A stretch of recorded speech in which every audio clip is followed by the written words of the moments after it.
Isang pinagpalang araw sa inyong lahat. Tayo po ay magninilay sa salita ng Diyos, ang pinagmumulan ng awa at tawa ng ating buhay, ang salitawa. Pumasok na po tayo sa ika-27 linggo ng karaniwang panahon. Mga kapatid, huwag po nating kakalimutang magdasal at magsimba. Sa kultura nating mga Pilipino, napakalakas po ng konsepto ng utang na loob. Kapag po tayo ay ginawan ng kabutihan, nagnanais din po tayo na gumawa ng mabuti sa taong nakagawa ng mabuti sa atin. Gusto natin suklian ng kabutihan, yung kabutihang natanggap natin mula sa ibang tao. Mga kapatid, ito po yung nais kong ating kunin sa ating pagninilay sa ating mga pagbasa ngayong linggo na ito. Sa unang pagbasa at ating ebanghelyo ngayon, gumamit ang Panginoon ng isang imahe at ang imahe na ito ay ang ubasan. Sa unang pagbasa natin ngayon, narinig po natin ang may-ari ng ubasan.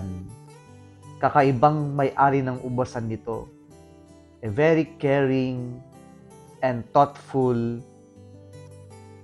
vineyard owner. Why? Because he prepared everything. He did everything he could do just to have a good grapes or even vineyard or good harvest in the future.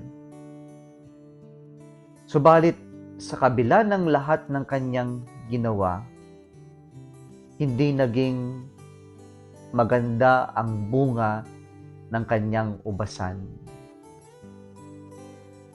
Ang imahe ng ubasan dito ay sumasalamin hindi lamang sa bayan ng Israel, pero sa ating lahat.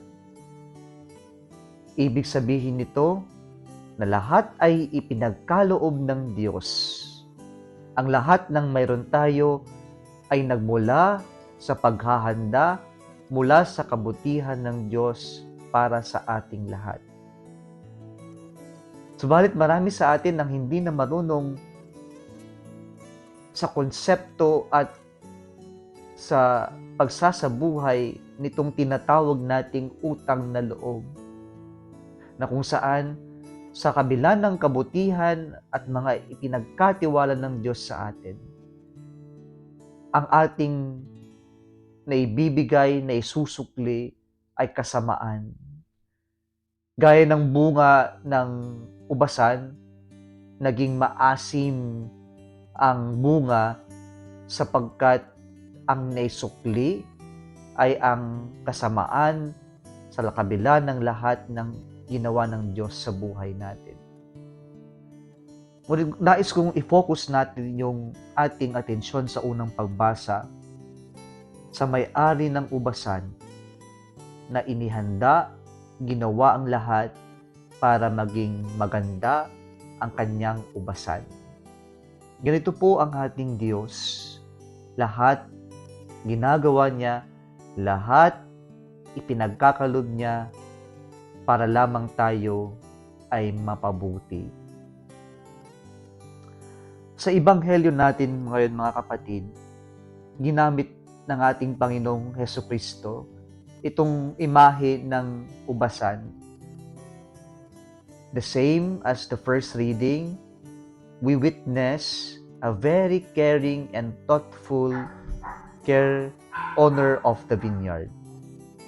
Kung saan mga kapatid, makikita natin, gaya ng unang pagbasa, inihanda din lahat ng may-ari ng ubasan.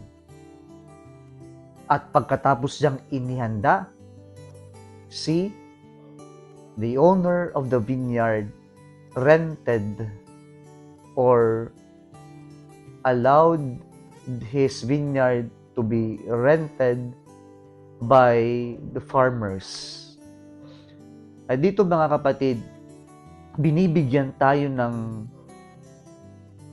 kaalaman o kamalayan na ang lahat ng mayroon tayo ay ipinagkatiwala lamang ng Diyos sa atin. See, the word used is pinaupa. Kaya po sana wala tayong may pagmamalaki, wala tayong mapagmamayabang dahil lahat ng mayroon tayo ay mula sa Diyos at Kanya lamang itong ipinahiram sa atin. And then the stories goes, sabi dito, when the harvest time comes,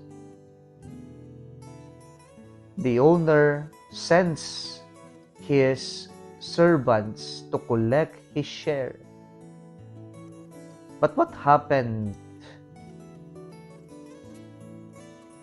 The farmers maltreated, insulted, stoned, and killed his messengers. And finally, the owner sends his son, expecting that his son will be respected by the farmers, by the tenants. But then when the son of the owner comes, the tenants said to themselves, "This is now the heir of the vineyard. Let us kill him and we will have the vineyard." Ito yung mentalidad kung saan tayo yung umaasta na atin ang lahat ng mayroon tayo. Akin lamang ito. Kaya dahil akin ito, gagawin ko ang lahat para masolo ko, mapasa akin ang lahat ng mayroon sa akin. Kaya nga po, ganito ang nangyayari sa buhay natin kung saan nang dahil sa ating pagiging ganid sa mga material na bagay sa mundo, makakagawa tayo ng masama para lamang maangkin ang mga material na bagay. Yung iba sa atin, kung ano-ano yung gagawin, maninira,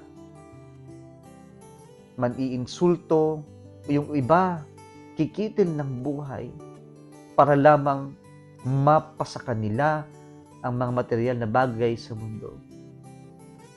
Pero ang paalala ng Diyos sa atin, lahat ng yan ay mula sa Kanya at ito lamang ay ipinahiram sa atin. Pinaupa lamang sa atin ito upang magbunga. Kaya po yung mga biyayang mayroon tayo, yung buhay natin at lahat ng material na mayroon tayo ay pahiram lamang ng Diyos. At ang Diyos ay umaasa na kung itong mga bagay na ipinagkaloob niya, inihanda niya sa atin, ay magbubunga rin ng kabutihan. Na atin din pong aalagaan at pagbubungahin kung ano man ang ipinahiram ng Diyos. Ibig sabihin nun, hindi natin pwedeng ipagdamot kung ano man ang ibinigay sa atin, ipinahiram sa atin ng Diyos. The blessings that we have received are meant to be shared to other people. Kaya nga po sa ating araw ng kamatayan, ganito ang mangyayari. Ang Diyos ay umaasa na ating ding ipapakita sa Kanya ang naging bunga ng lahat ng mga ipinagkatiwala niya sa atin. At ano bang klaseng bunga ang inaasahan ng Diyos o paano ba tayo magbubunga? Ang ikalawang pagbasa natin ngayon, binibigyan tayo ng magandang paalala. Sabi niya, "Finally, brothers and sisters, fill your minds with whatever is thoughtful, holy, just, pure, lovely, and noble." Ito sana yung mga bagay-bagay na ating ipapakita o magiging bunga ng lahat ng ipinagkatiwala sa atin ng Diyos. Mga kapatid, inumpisahan natin ang pagninilay na ito sa konsepto ng utang na loob. Ngayon, ipinapaalala sa atin ng Diyos, ginawa ng Diyos ang lahat ng kabutihan, lahat ng mayroon tayo. At kung ating isa sa buhay yung konsepto ng utang na loob, sana po alalahanin natin na hindi tayo ang may-ari ng lahat ng mayroon tayo. Ipinagkatiwala lamang ng Diyos yan upang ito ay magmunga, upang ibahagi natin sa kapwa natin, at sa gayon ay naipapakita natin yung pagpapahalaga natin sa utang na loob natin sa Diyos na ipinagkatiwala ang lahat ng kabutihan o pagpapala na mayroon tayo. Mga kapatid, sana po suklian natin yung kabutihan ng Diyos sa pamamagitan din ng pagpapahalaga ng mga bagay na mayroon tayo, at sana ito ay magbunga sa pamamagitan ng pagbabahagi natin ng ating mga biyaya sa ating kapwa-tao. Muli isang pinagpalang araw sa inyong lahat.